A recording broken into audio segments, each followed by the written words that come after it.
네, 1월 26일 화요일 오늘의 킹슈맨 시작합니다. 자, 화요일엔 언론문학의 보석 강유정 교수와 함께합니다. 안녕하세요. 네, 안녕하세요. 네, 반갑습니다. 네, 반갑습니다. 보석 표현 좋네요. 네. 네, 주얼리 강으로 이제부터. 마음에 듭니다. 네. 네, 소중하다는 뜻이죠. 네.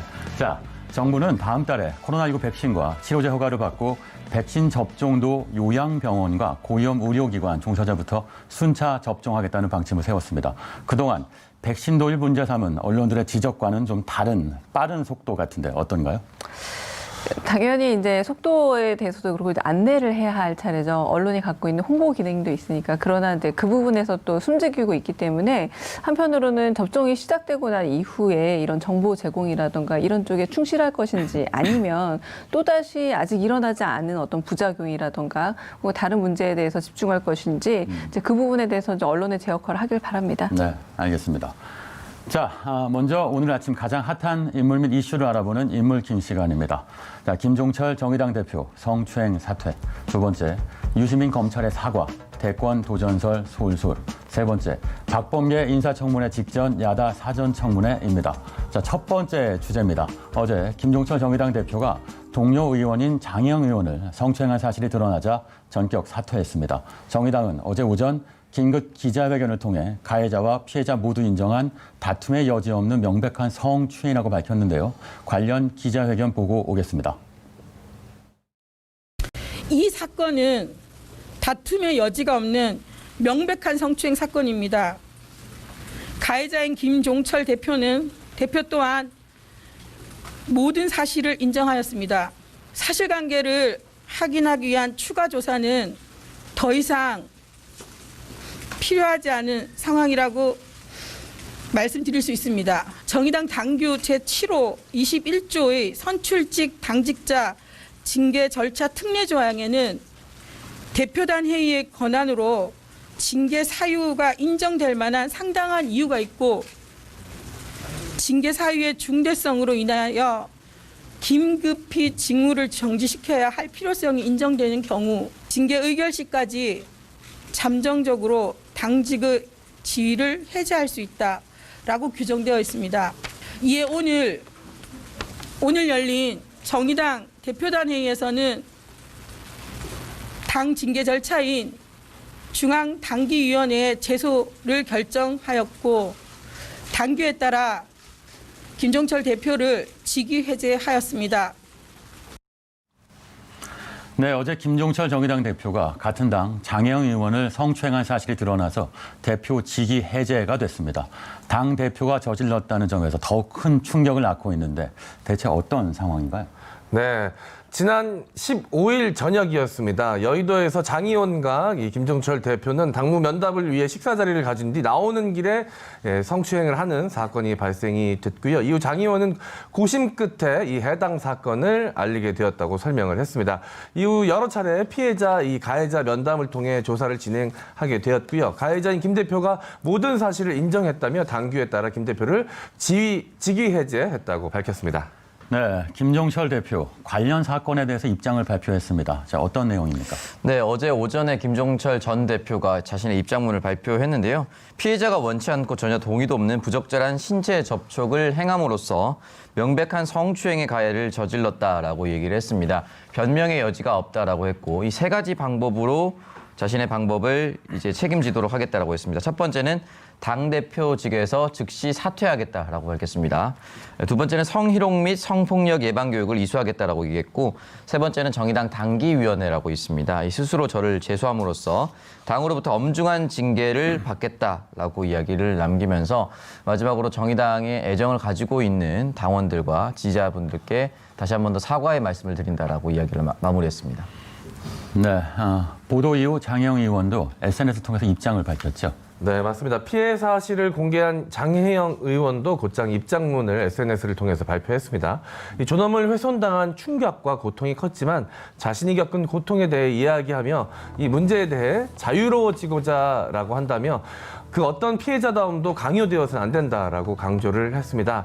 다만 장 의원은 이 존엄을 회복하고 일상으로 돌아가는 과정에서 김 대표가 자신의 잘못을 시인하고 사죄했다며 이 형사 고소는 하지 않기로 했다고 밝혔습니다.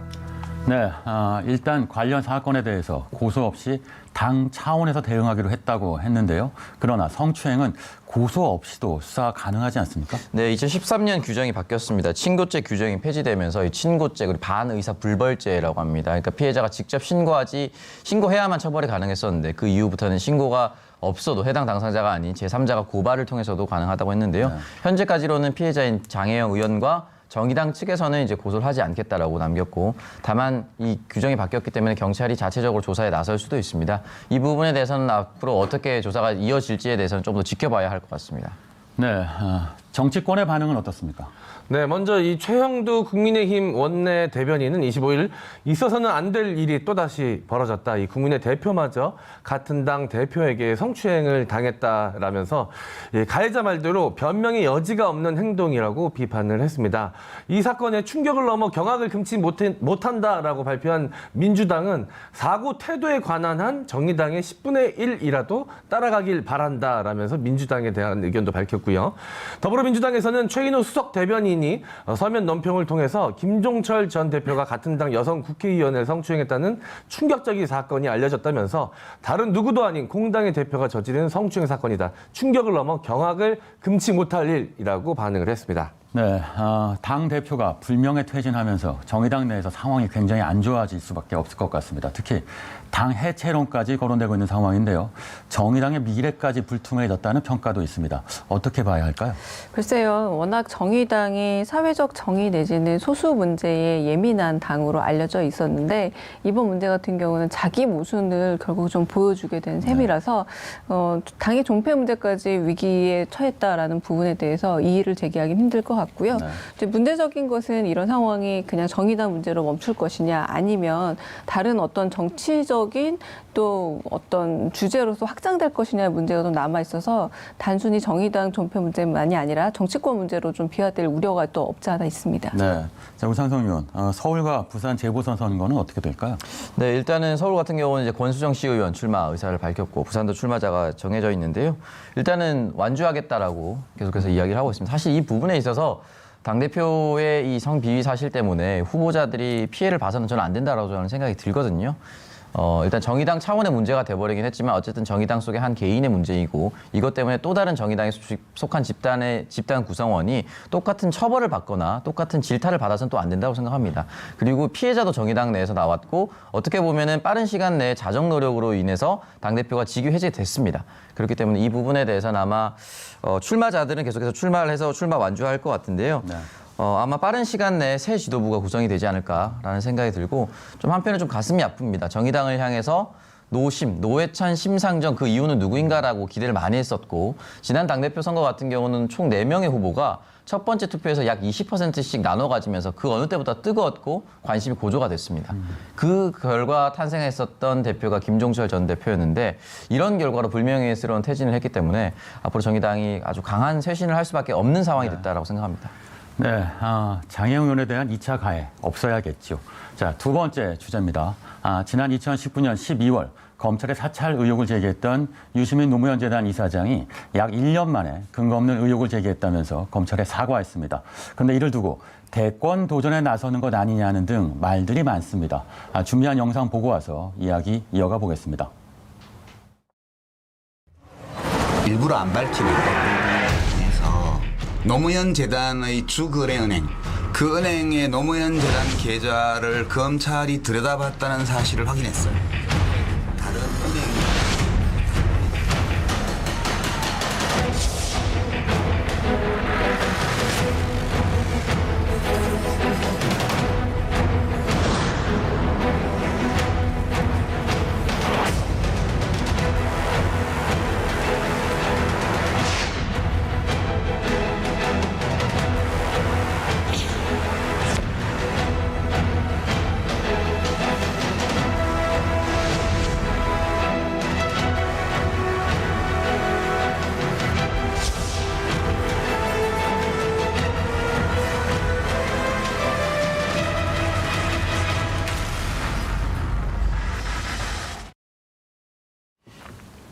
네, 유시민 이사장이 1년 전 제기했던 검찰 사찰 의혹에 대해 사실이 아니었다면서 공식 사과를 했는데 일단 그 내용 한번 정리해 주시죠.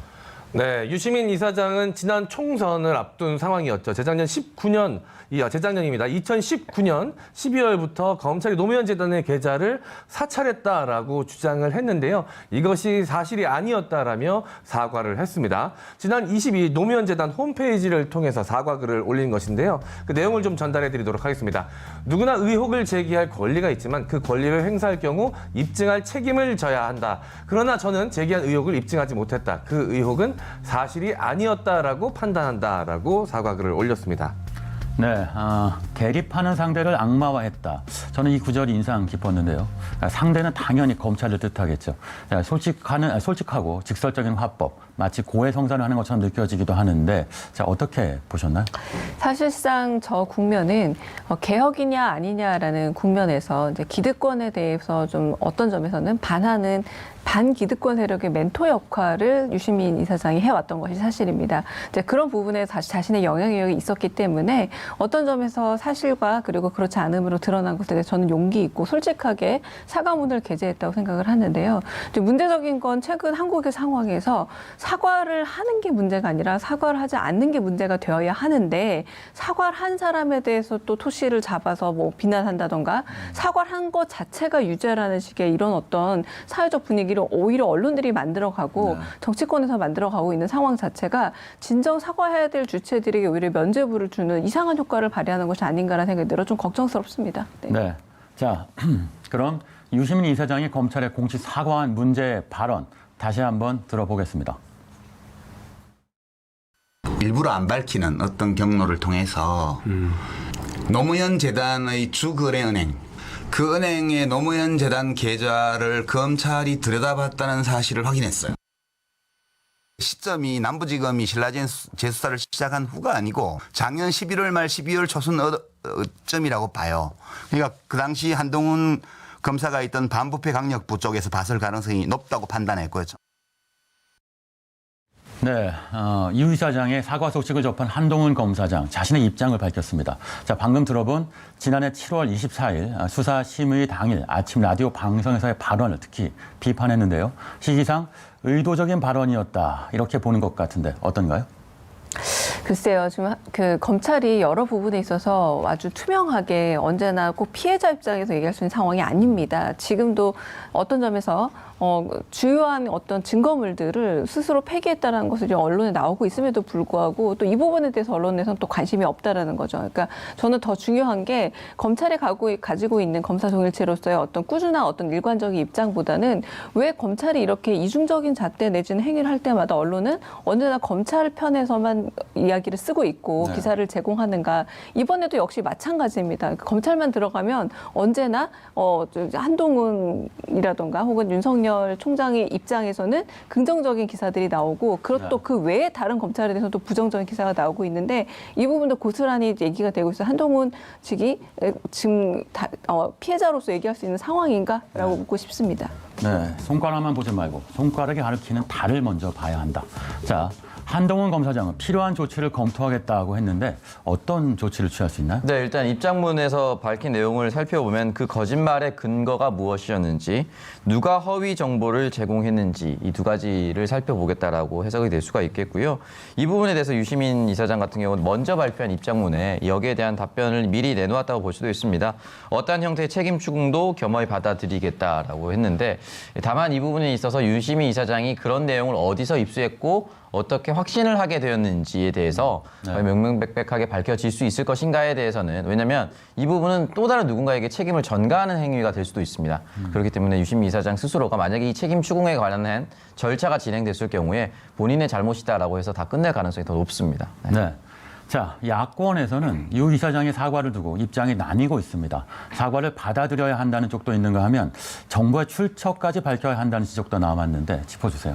네, 이 유시민 이사장의 사과에 대해서 야권에서조차 다른 목소리가 나오고 있습니다. 먼저 김근식 국민의힘 당협위원장은 지난 24일이었습니다. 고해성사를 받아들여야지 또 돌팔매질을 해서야 되겠나. 야당도 넓은 품으로 포용하고 받아줘야 한다. 그 계기로 김어준, 김남국, 정청래 등에게 더 어른스럽게 훈계해야 하지 않겠나라고 의견을 밝혔고요.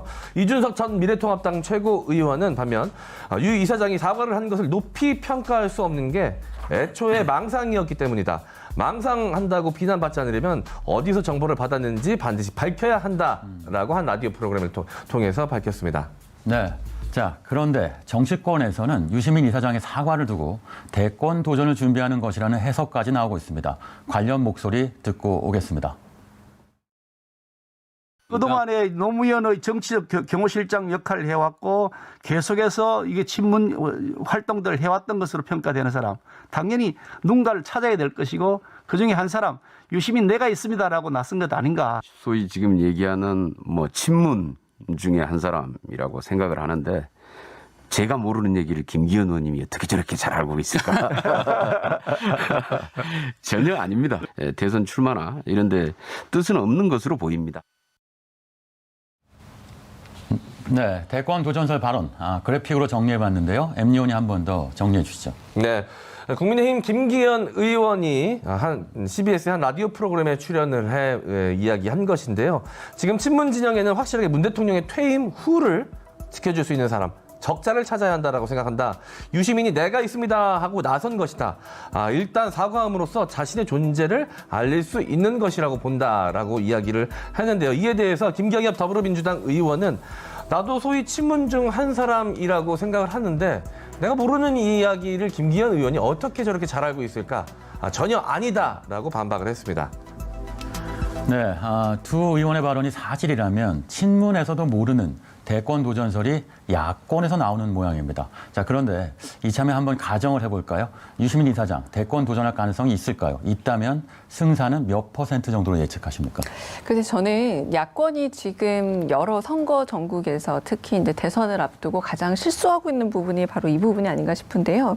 인지도와 권력 의지를 그냥 같은 동일선상에 자꾸 놓는 겁니다. 인지도가 높으면 대권 후보가 될 수 있고 그리고 한편으로 그가 권력 의지를 가지고 있든 있지 않던 간에 되게 유력 대선 후보다라고 얘기했는데 아까 잠깐 말씀드렸던 것처럼 유시민 이사장 같은 경우는 어떤 점에서 기득권 세력에 대립하고 있으나 어떤 자신의 논리에 대해서 갈증을 느끼는 많은 반기득권 세력에게 아주 중요한 멘토 역할을 하고 있죠. 그래서 기성 미디어 역할에서 벗어나서 뉴미디어에서 한 역할을 했던 것이고 근데 그런 부분에서 중요한 어떤 멘토 자리인데 아마도 야권에서는 멘토 정도의 인지도를 가지고 있으면 당연히 권력 의지를 갖는 것이 마땅한 것인가라는 생각에서 자꾸 그런 얘기 나오지 않나 싶어서 저는 이사장께서 말씀하신 자기는 권력 의지 없다, 대선 출마 의지 없다라는 그 부분에 좀 존중하고 싶습니다. 네, 온찬성 의원은 어떻게 생각하세요? 저도 당분간은 당연히 대권 도전할 가능성은 전혀 없을 것이라고 생각하고요. 이 사과문 입장 발표 전에도 저는 없었다라고 생각하는 것이 지난 총선 직전이었습니다.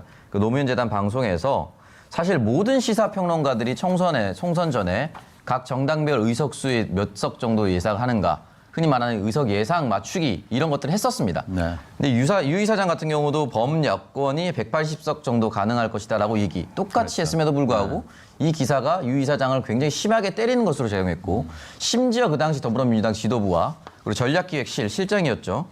함께 때렸습니다. 원망과 책임을 유시민 이사장으로 돌렸어요. 굉장히 비겁한 행태였죠. 그렇기 때문에 그 당시에 유시민 이사장이 총선 이후에 정치평론을 하지 않겠다라고 이미 선을 한 번 더 그었습니다. 두 번째 선을 그었기 때문에 지금 대권 도전을 얘기한다는 것 자체가 말이 되지 않을 것 같고 다만 저는 그런 건 있습니다.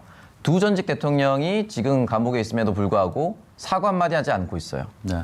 근데 그 사안에 비해서 훨씬 더 가벼운 사안이라고 불리는 여기에 대해서 유 이사장은 사과를 하고 정치평론을 하지 않겠다라고 얘기했습니다. 과연 누가 더 책임지는 자세인 것인가 그걸 좀 더 판단했으면 좋겠습니다. 알겠습니다. 네. 세 번째 이슈입니다. 어제 박범계 법무부 장관 후보자의 인사청문회가 열렸습니다. 자, 그런데 그보다 하루 앞선 지난 24일에 국민의힘에 의해 사전청문회가 열려 논란이 일고 있습니다. 사전청문회 현장 모습과 그에 대한 어제 인사청문회에서의 발언들 듣고 오겠습니다. 그렇게 뻔뻔하게 그 폭행 사실을 부인을 하고 오히려 고시생들한테 맞을 뻔했다라고 말할 줄은 상상도 못했습니다. 모를 리가 없는 게 아니라 알고 있습니다. 이런 정식 자리를 놔두고 이미 어떤 판단을 내리고 이 자리에 온다고 한다면 인사청문회가 어떤 의미가 있겠습니까? 그것은 굉장히 잘못된 행태라고 볼 수밖에 없을 것 같습니다. 이거 청문회 하기도 전에 이미 답을 정해놓은 청문회 아닙니까? 답정너 청문회. 저는 이건 결코 가당치 않다. 네, 지난 24일 오후 여의도 국회에서 박범계 법무부 장관 후보자에 대한 국민 참여 인사청문회가 열렸죠. 그런데 말이 국민 참여지 사실상 국민의힘 셀프 청문회가 아니냐 이런 비판도 나왔습니다. 자, 어떻게 보셨나요? 그 셀프 청문회라는 그 호명도 좀 과하지 않나라는 생각이 듭니다. 왜냐하면 이슈를 만들기 위해서 좀 절차를 무시한 셈인데요. 이 절차를 지키는 것 자체에 대해서 여러 번 어떤 점에서 국민의힘 전신의 어떤 당에서도 좀 문제를 만들어 왔던 것이 사실이고 이번에도 문제를 조금 만들었는데 문제는 이슈 메이킹 혹은 아젠다 세팅이 제대로 되지 않았다는 겁니다. 그다지 알려지지 않았고 결국 이렇게 좀 이런 것들을 소모적이고 낭비적인 어떤 정치 행위라고 본다면 결국 이 셀프 청문회라는 말 자체도 굉장히 과할 정도의 좀 약간 시간 낭비 내지는 좀 낭비적 효과를 가져와서 좀 잘못된 판단이 아니었나라는 생각이 듭니다. 알겠습니다. 네, 박범계 후보자는 어제 인사청문회에서 노무현 전 대통령과 현 문재인 대통령을 언급했죠. 자, 20년 전 자신이 보고한 검찰 개혁안을 이제 법무부 장관으로서 실행하게 되니 감회가 남다르다 이런 내용이었죠. 네, 박 후보자는 법사위에 제출한 이 서면 답변서에도 가장 존경하는 인물로 노무현 전 대통령을 꼽았었는데요. 이 청문회 현장에서도 이 노무현 전 대통령과 문재인 대통령에 대한 이야기를 했습니다. 그 내용을 좀 전달해 드리도록 하겠습니다.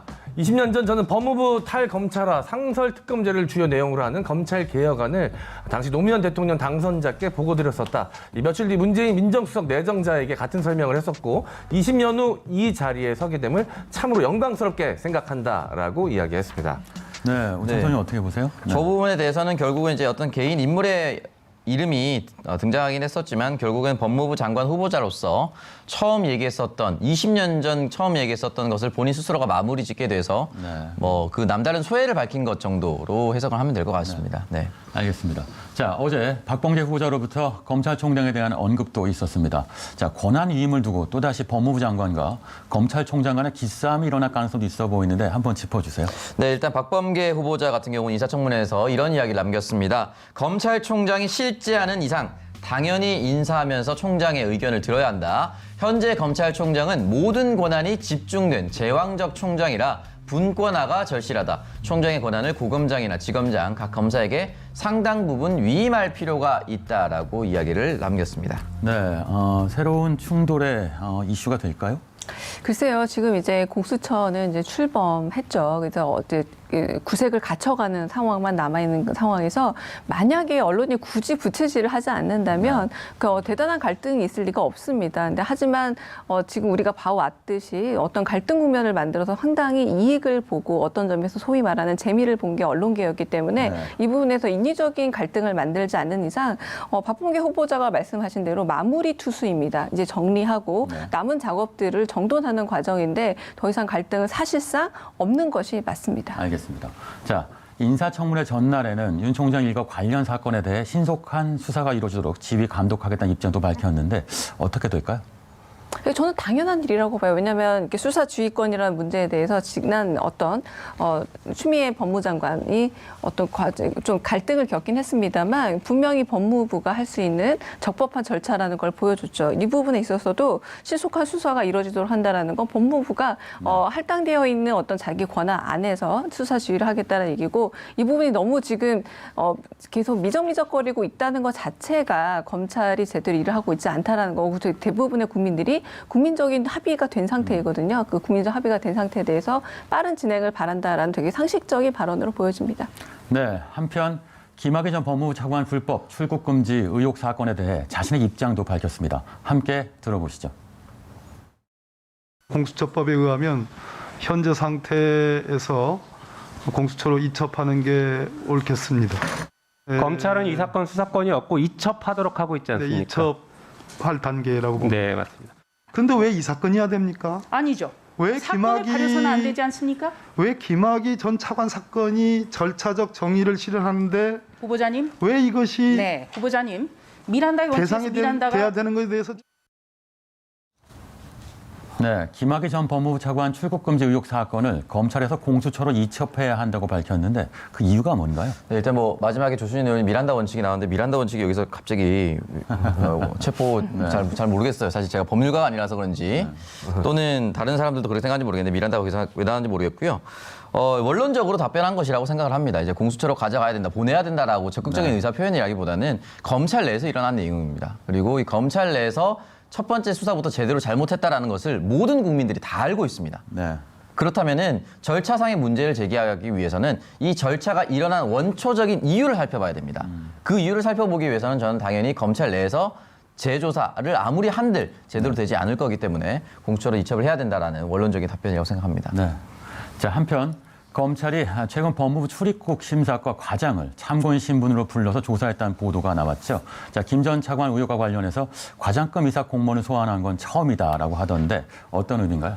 네, 검찰은 지난 21일부터 이틀에 걸쳐 이 법무부 출입국 그리고 외국인 정책본부 그리고 공정거래위원회 그리고 당시 파견 검사였던 이규원 검사의 사무실과 자택 그리고 대검찰청 정책기획과 등을 압수수색을 진행을 했습니다.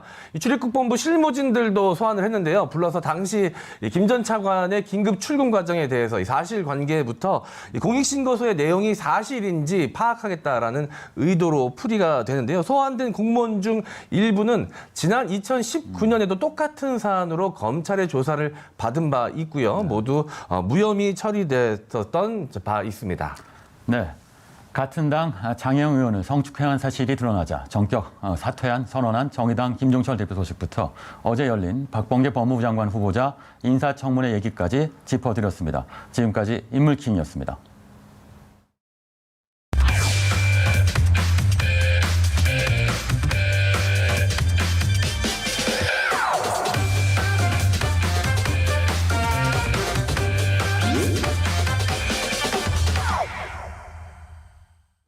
네, 킹슈맨의 브로맨스 담당 저 MC 장원과 오창석 의원의 찰떡 같은 케미를 보여드립니다. 티키타카 뉴스 오늘의 주제 공개합니다.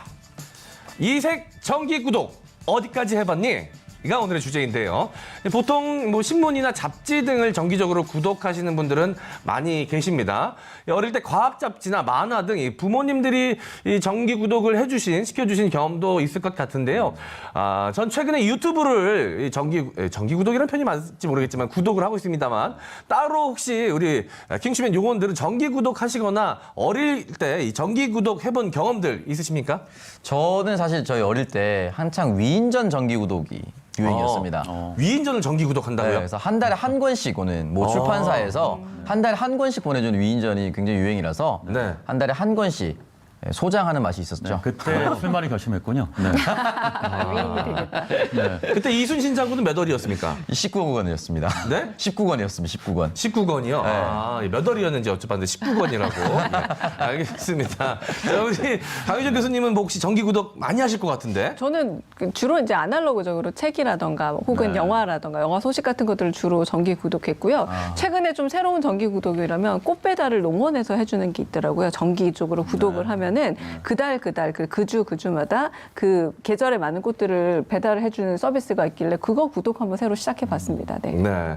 저는 뭐 일일 학습지를 정기 구독했었던 기억이 나는데요. 거기 짧게 담겨져 있던 만화만 봤던 기억이 납니다. 자, 이 신문 잡지 등을 구독했던 과거와 달리 요즘은 이색 정기 구독들이 많이 늘어나고 있다라고 하는데요. 대체 어디까지 구독이 가능한 겁니까? 네, 저도 좀 놀랐는데요. 국내 한 양조장에서 생산하는 2천여 종의 전통주를 정기 구독 서비스를 해주고 있다고 합니다. 이 전통주 소믈리에가 선정한 이달의 전통주 2병과 큐레이션 카드 그리고 유기농 안주로 구성된 패키지가 매달 셋째 주 목요일에 정기적으로 배송된다고 하고요. 매달 한 나라의 대표 간식을 알차게 담은 선물 박스가 집으로 배달하는 서비스도 있다라고 합니다. 그리고 강유정 교수님 말씀해 주셨던 꽃 배달도 정기 구독 서비스에 포함되어 있다고 하네요. 네. 이색 정기 구독, 이 특별한 물건 말고도 일상생활에서 자주 쓰는 이 필수품들, 자, 이 필수품들도 구독이 가능하다고요? 네, 저희가 매일 아침 정장 입고 있지 않습니까? 이 정장 케어 서비스도 이 구독 서비스에 포함이 된다라고 합니다. 정장을 맡겨두면은 세탁부터 다림질까지 깔끔하게 제공하는 것은 물론이고요. 양말과 어울리는 와이셔츠까지 제공하는 구독 서비스도 있다라고 합니다. 또한 매일 호텔 수건이 배달되는 정기 구독도 있고요. 매월 침구 세트를 깔끔하게 받을 수도 있다고 합니다. 그 이외에도 여성용품, 영양제, 양말, 면도기 등 생필품 등을 따로 구매하지 않고 다양한 제품 등도 만나보실 수가 있다고 합니다. 정말 이 다양한 정기 구독, 정기 배송 서비스가 존재하는 것 같은데요. 이야기만 들어도 이 구독 경제 생각한 것보다 시장이 굉장히 큰 것 같습니다. 규모가 어느 정도 되는지 오창석 의원이 설명을 좀 해주시죠. 네, 아무래도 이 정기 구독 서비스 결국은 정기 결제 서비스의 또 다른 말이라고 표현할 수도 있는데요. 그러다 보니까 많은 회사들이 참여를 하고 있습니다. 카카오, 카드사, 네이버 등 다양한 포털사들이 뛰어들어서 이미 이 정기 구독 서비스를 확보하고 있고요. 이유는 역시나 수익원 창출, 그리고 이용자를 확보해서 다른 곳으로 옮겨가지 않도록 하는 락인, 좌물세 효과를 가질 수도 있다고 하는데요. 25일 금융감독원에 따르면 지난해 구독경제시장 규모는 무려 40조 원으로 2016년 26조 원 대비 16조 원이 급증했다고 합니다. 네, 이 정기 구독 관련해서 좀 난감했던 경험을 갖고 계신 분들도 계실 겁니다. 처음에 구독할 때 한 달 무료 이용을 하다가 어느 순간 보니까 말도 없이 슬그머니 유료로 전환된 케이스들 많이 경험해 보셨을 거였고요. 이 해지하려고 하면 해지가 어려운 경우도 많이 존재합니다. 자, 그런데 이번에 이 관련 법이 개정이 된다고요? 네, 맞습니다. 사실은 무료 한 달 그리고 그 후에 유료 서비스를 해지할 때도 이 해지 버튼을 찾지 못해서 본사로 직접 전화를 걸게 하는 등 굉장히 불편하게 만들었다가 꽁꽁 숨겨놓습니다. 찾기가 너무 힘들어요. 네, 맞아요. 그 후에는 조금 이제 바뀌게 됐는데요. 이 부분에 대해서 법률 개정 말씀하셨다시피 여신 전문 금융법이 이제 2월 15일 입법 예고되어 있는 상황이라고 합니다. 구독경제 사업가들은 이제 무료 할인 기간 종료 후에 제대로 된 안내 없이 유료 서비스로 전환하는 경우가 많아서 민원이 빈번하게 제기가 됐었는데요. 앞으로는 반드시 명확하게 고지해야 한다라고 하고요. 금융위는 또한 고객이 서비스 해지를 원할 경우에 영업시간 외에도 간편하게 신청할 수 있도록 하는 근거 규정을 마련하고 환불수단 선택권도 포인트 등으로 부당하게 제한할 수 없도록 규정하려고 하고 있다고 합니다. 네. 저는 이 강유정 교수님의 SNS를 정기 구독하고 있는데요. 매일매일 잘 보고 있습니다. 영어 정보도 얻고 있고요. 자, 여러분들 잘 생각해 보시고 나에게 꼭 필요한 정보다라고 판단이 되시면 하나쯤 편안하게 집에서 받아보시면 어떨까 하는 생각이 듭니다. 지금까지 MC 장원과 오창석 의원의 티키타카 뉴스였습니다.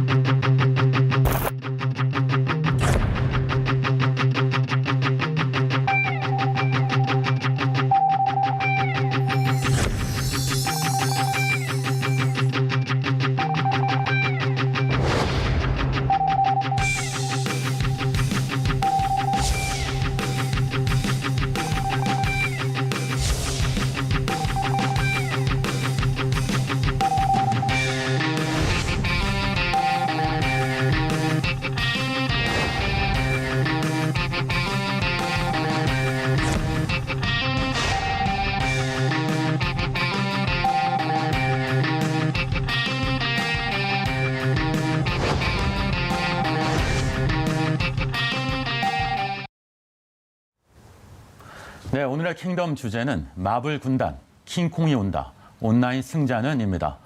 글로벌 온라인 동영상 서비스가 한국 시장 진출을 예고하고 있습니다. 어떤 점들을 주목해야 될까요?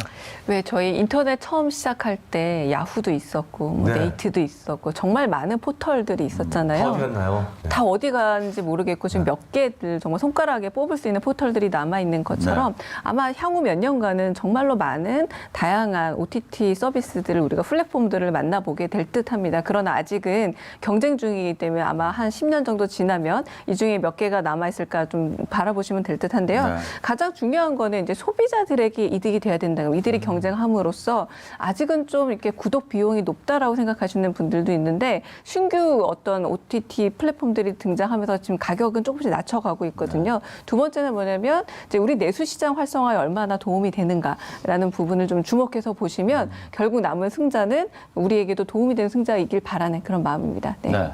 자, 한국 진출을 선언한 글로벌 온라인 동영상 서비스는 디즈니 플러스와 HBO 맥스 등을 들 수 있겠습니다. 자, 먼저 컨텐츠 공룡이라고 불리는 디즈니 플러스의 파괴력 아주 크겠죠?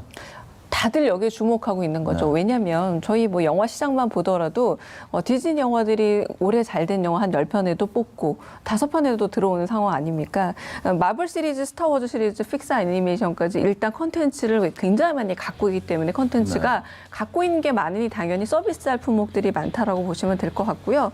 이제 무엇보다 이제 코로나19 영향으로 인해서 많은 OTT 업체들이 제자리를 잡는데 시범 기간이 좀 줄어들었다라고도 볼 수 있겠습니다. 그리고 엠마 스톤 주연의 영화 크루엘라라던가 톰 행스가 주연의 피노키오, 주드로 주연의 피터팬과 웬디 같은 이런 영화들은 디즈니 플러스에만 공개를 하겠다. 그러니까 우리 왜 말 그대로 이제 제한된 어떤 창구를 열어놓고 우리 채널에서만 이렇게 어떤 상황들을 만들어가고 있기 때문에 아마 시장 점유 효과가 상당히 높지 않을까 싶어서 많은 분들이 주목하고 있는 상황입니다. 네, 컨텐츠의 힘이 상당하네요. 자, HBO Max도 구체적 날짜를 밝히진 않았지만 한국 진출을 예정하고 있죠. 자, 어떤 컨텐츠들을 보유하고 있나요? 네, 글로벌 온라인 동영상 서비스 HBO Max 풍부한 콘텐츠가 역시나 장점이라고 볼 수가 있는데요. 영화 매트릭스, 배트맨 시리즈 등 워너브라더스와 왕자의 게임 등을 글로벌 인기 드라마를 제작하고 있습니다. 구체적인 날짜를 발표하진 않았지만 한국 진출을 예정 앞두고 있고요. 특히 워너브라더스 같은 경우는 올해 개봉 예정작입니다. 매트릭스 4 그리고 더 수어사이드 스쿼드, 고질라 대 킹콩 등 극장뿐만 아니라 HBO Max에서도 동시 방영하겠다라는 계획을 밝히면서 온라인 동영상 서비스 사업화에 본격화를 알렸다고 볼 수가 있습니다. 네. 제가 또 이 연예 뉴스 같은 경우는 빨리빨리 캐치를 하지 않습니까? 네. 자, 이민호 배우가 지금 애플 TV 플러스 오리지널 콘텐츠 제작에 지금 참여하고 있다. 이런 소문을 제가 들은 것 같은데요. 네, 맞습니다. 이 배우 이민호 씨가 윤여정 씨 그리고 정웅인 씨죠. 애플 TV 플러스 오리지널 콘텐츠 파친코를 촬영 중에 있다라고 알려졌는데요. 이 4대에 걸친 한국인 이민 가족의 이야기고 이민호 씨는 야쿠자와 인연을 맺은 상인 역할을 맡았다고 합니다. 작년 10월 한국 로케이션을 시작했고 캐나다에서 촬영도 계획 중이라고 하는데요. 2019년 11월 애플 TV 플러스는 약 100여 개국 국가에 정식 출시를 하면서 한국은 제외시켜서 국내 소비자들의 볼멘 소리가 나왔었는데 드디어 만나볼 수가 있게 됐다라고 합니다. 현재 한국어 자막을 추가하고 있고요. 한국 진출이 지금 확정적이기 때문에 기다렸던 한국 팬들에게는 희소식이라고 볼 수가 있겠죠. 네. 자, 한국 소비자 입장에서는 선택권이 많아서 반갑긴 합니다. 그런데 글로벌 온라인 동영상 서비스들이 한국 시장 또 한국 콘텐츠에 관심을 많이 갖는 이유가 있을까요? 우리 공항 생각해보면 좀 유사하다고 생각하실 수 있을 듯해요. 우리 인천공항이 허브 공항이 되느냐 마느냐의 얘기들을 했었잖아요. 일본 나리타로 가느냐 아니면 싱가포르로 가느냐. 은행권하고도 비슷한 흐름인데요. 사실상 이런 OTT 플랫폼 업체들이 대부분 일본을 허브로 삼으려고 했었습니다. 그러나 일본이 상당히 보수적인 컨텐츠들을 가지고 있고 그래서 확장력에 문제가 있고 무엇보다 일본의 지금 영화 내지 컨텐츠 산업이 우리 영화 컨텐츠 산업보다 한 10년 정도 뒤져 있는 현실이다 보니까 컨텐츠별로 봤을 때 상위 링크된 작품들, 뭐 사랑의 불시착이라든가 이런 작품들이 대부분 한국 작품들이었다는 거죠. 그러고 보니 굉장히 적극적으로 새로운 미디어를 소화해내기도 하고 새로운 어떤 컨텐츠를 계속적으로 제공하고 있는 국가가 한국이구나. 그래서 이 한국을 되게 중요한 시장이자 그리고 한편으로 시험대로서 다들 인식하고 여기로 몰려들고 있다라고 볼 수 있겠습니다. 네, 여기서 잠깐 킹덤 코너의 팝콘각 킹덤 퀴즈 나갑니다. 자, 오창석 의원. 네. OTT가 뭐의 약자인지 아십니까? 시작 전에 나왔었어요. 나왔나요? VCR의 오버 더 탑이라고 네. 시작 전에 나왔습니다. 코너 시작 전에.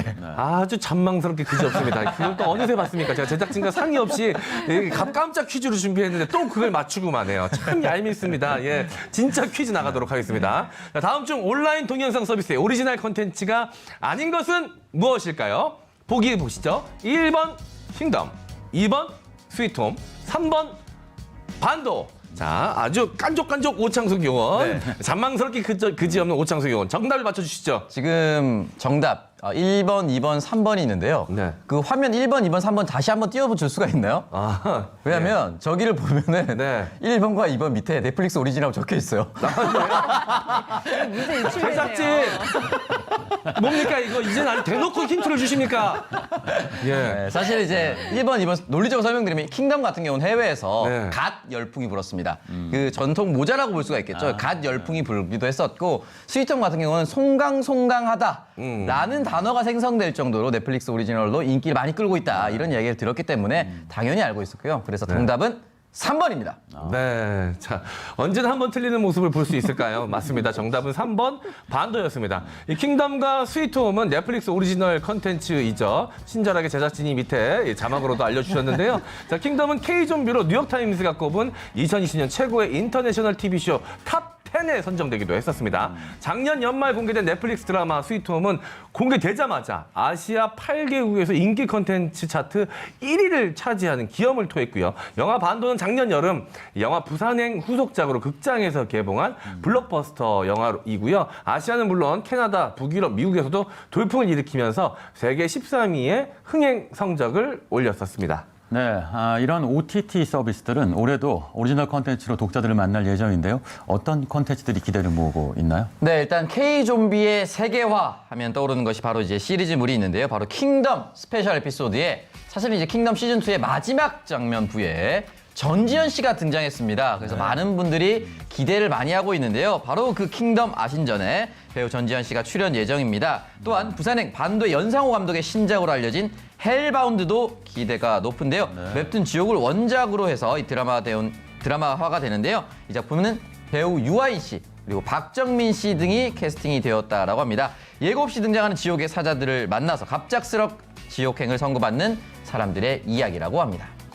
자, 그런데 이런 OTT 컨텐츠들을 이렇게 유심히 좀 지켜보다 보면 특징이 좀 발견이 되기도 합니다. 이 웹툰 원작을 둔 작품들이 굉장히 많이 존재를 하더라고요. 혹시 특별한 이유가 있을까요? 워낙에 영화나 혹은 드라마가 소설이라던가 다른 컨텐츠를 멀티 유즈하는 경우가 많긴 합니다만 웹툰의 성격을 보자면 일단 첫 번째 굉장히 대중적이고 평가가 이미 됩니다. 대중적인 평가에 의해서 굉장히 잘 되는 것 그리고 대중적 호응도가 높은 것에 대한 사전적인 평가가 있다는 것이 장점이 되기도 하고요. 두 번째는 흐름 자체가 어떤 점에서 이미지가 제공되고 있기 때문에 컨텐츠화하기에 굉장히 어떤 단계들을 축소해주는 효과까지도 가지고 있죠. 게다가 동아시아를 비롯해서 동남아시아에서 한국 웹툰의 인기가 어마어마합니다. 그러니까 그 인기를 발판으로 해서 이미 사전적인 인지도 효과까지 노리기 때문에 홍보 효과까지 가지고 간다. 그래서 여러모로 웹툰이 원작으로 많이 활용되고 있습니다. 네. 그런가 하면 글로벌 OTT들의 한국 진출로 토종 OTT들도 살아남기 위해서 대책을 세우고 있다고요? 네, 맞습니다. 강력한 그 해외 OTT 플랫폼들이 많기 때문에 국내 진출하려고 하는 토종 OTT 플랫폼들은 협력을 할 수밖에 없는 상황이라고 볼 수가 있는데요. 국내 예능과 드라마 모시기에 나섰다라고 합니다. 현재 국내 방송사와 손을 잡고 방송사 IP를 사들이고 있다고 하는데요. 웨이브는 SBS 펜트하우스와 계약을 했다라는 소식이 들렸고요. 티빙은 JTBC 스튜디오와 계약을 해서 예능 프로그램을 방영하기로 했고 TVN 역시 IP 외에도 JTBC와 다양한 프로그램 협업을 통해서 제휴하기로 했다라는 소식이 들려오고 있습니다. 네, 그런데 흥미로운 소식도 있더군요. 유통회사들도 OTT 시장에 뛰어들고 있다던데 이게 어떤 차별점이 있나요?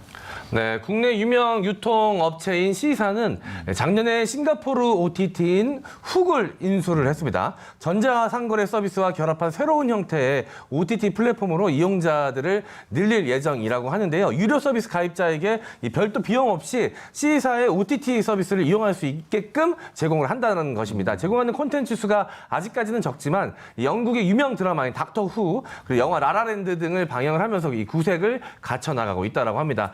대형 유통업계에서 이 S사는 260억 원을 출자를 해서 신설 법인을 설립을 했습니다. 두 개의 드라마 제작사를 인수하면서 자체적으로 이 영상 콘텐츠를 제작할 기반을 다지고 있다고 합니다. 미디어 콘텐츠 제작 영역을 전자상거래까지 확대해서 수익 모델을 확장할 것으로 알려지고 있습니다. 네, 아마존 모델이겠군요. 자, 온라인 동영상 서비스 얘기를 하다 보면 영화 얘기를 안 할 수가 없겠습니다. 지난해 극장을 방문한 관객 수가 6천만 명 정도로 20여 년 전 수준으로 돌아갔다고 하던데요. 코로나19로 인해 극장 개봉을 포기하고 온라인 동영상 서비스로 바로 개봉한 영화들이 많이 있다고요? 네, 사실 작년 한 해 영화사 그리고 영화관의 매출이 90% 이상 떨어졌다 이런 소식이 들어서 좀 안타까웠는데요. 그래서인지 극장 대신 온라인으로 바로 직행한 영화들이 많이 있었습니다. 대표적으로 사냥의 시간, 그리고 배우 차인표 씨가 오랜만에 돌아왔었던 차인표라는 작품이 있었고요. 그리고 콜 또는 승리호가 지금 대기 중에 있는데요. 앞으로 한국 영화 산업 발전에 향방을 가를 시험대가 될 것이다 라는 이야기가 많이 나오고 있습니다. 네, 봉준호 감독은 지난해 말 스페인 엘 문도와의 인터뷰에서 코로나19는 사라지고 영화는 돌아올 것이라고 단언했었습니다. 2021년은 천만 감독들의 기원으로 그나마 희망이 있어 보이는데 어떤가요? 저는 굉장히 기대감을 좀 높이고 있습니다. 일단은 백신이 좀 상용화돼서 대부분 70% 이상의 면역을 갖게 된다면 가장 먼저 돌아가게 될 국민적인 어떤 여가 선용의 시간 방법이 바로 영화 관람이 아닐까 싶은데요. 좀 작품만 보더라도 해운대 국제시장 같은 작품으로 벌써 1,000만을 넘었던 윤재균 감독이 영웅을 영화화하기로 했고요. 그리고 또 자산어보도 이준익 감독이 영화로 만들고 있습니다. 그리고 또 한편 한산, 용의 출연도 김한민 감독이 명량의 감독이죠. 1,600만 이상의 관객을 모았던 영화의 감독인데 돌아올 것입니다. 그러니까 아까 잠깐 말씀해 주셨던 오 여원님 말씀하셨던 것처럼 지금 넷플릭스로 가고 혹은 OTT로 가고 있는 뭐 이런 영화들이 대형 영화보다는 소형 영화들이거든요. 아직 대형 영화들은 숨죽이고 있고 좀 기다리고 있다고 보시는 게 맞을 듯합니다. 네, 영화가 돌아온다. 자, 한편으론 글로벌 동영상 서비스의 계약 조건이 우리 콘텐츠 업계를 하청 기준으로 만들 수 있다는 우려도 있던데 이게 어떤 내용인가요? 한편으로는 워낙에 그 콘텐츠를 제공만 하고 여기에서 계속해서 여러 수익 모델들이 있는데 그냥 제공하는 데서 끝난다면 우리 업계에 좀 타격을 줄 수도 있지만 좀 반대로 보고 있습니다. 왜냐하면 이제 드라마를 제작사를 만드는 스튜디오 드래곤이라든가 이런 제작사들이 전통적인 을이 아니라 이제는 갑의 입지에 서서 어떤 OTT 플랫폼을 선택하느냐를 고민하고 있거든요. 그러니까 우리도 디즈니 콘텐츠처럼 강력한 콘텐츠를 만들 수 있는 드라마 콘텐츠 시장이 좀 더 활성화돼서 이제 이 부분에서 우리가 제공하는 쪽이 되면은 이런 우려는 좀 불식할 수도 있기 때문에 섣부른 우려보다는 좀 더 힘을 좀 강화할 수 있는 쪽이 가면 어떨까 싶습니다. 네, 콘텐츠와 플랫폼 앞으로는 콘텐츠가 갑이다. 네, 글로벌 동영상 서비스들이 한국을 기지 삼아 플랫폼 전쟁을 벌이고 있습니다. 우리가 K 콘텐츠를 어떻게 발전시켜 나갈지 한 말씀 부탁드릴게요. 네, 강 교수님. 네. 제가 잠깐 일본 얘기했는데 일본 콘텐츠가 우리의 거의 글로벌 스탠더드처럼 여겨졌던 게 20여 년 전입니다. 지금 우리에게 기회가 왔다라고 보여지는데 그런 점에서 굉장히 속도감이 빠르고 한편으로는 유행에 머무르지 않고 새로운 유행을 창조하는 게 K 콘텐츠의 힘이기도 합니다만 여러 가지 저작권 문제라든가 법적으로 연루되어 있는 어떤 제재들이 좀 있습니다. 이런 문제를 또 우리가 먼저 선제적으로 풀지 않는다면 훨씬 더 자유로운 쪽으로 우리 콘텐츠들이 좀 빠져나갈 우려가 있기 때문에 그런 부분에서 어떤 제재 완화 문제도 고민해볼 필요가 있습니다. 네, MC 장원님도 짧게 부탁드릴게요.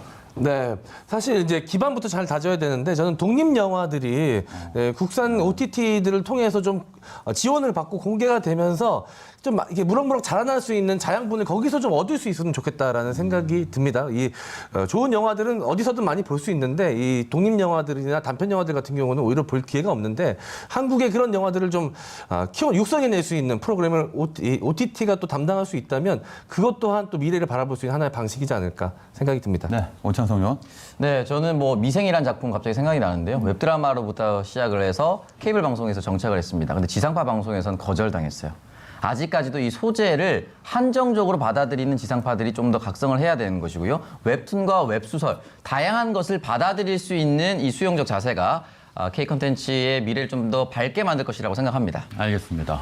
자, 오늘 마블 군단 그리고 킹콩이 온다 온라인 승잔을 주제로 얘기해봤습니다.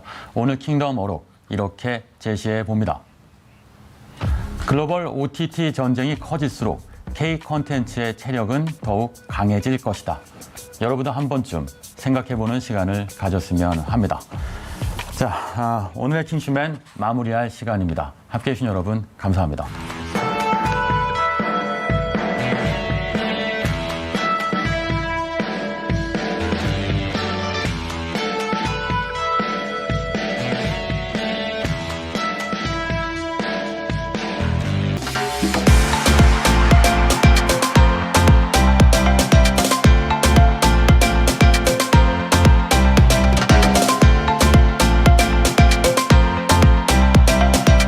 TBS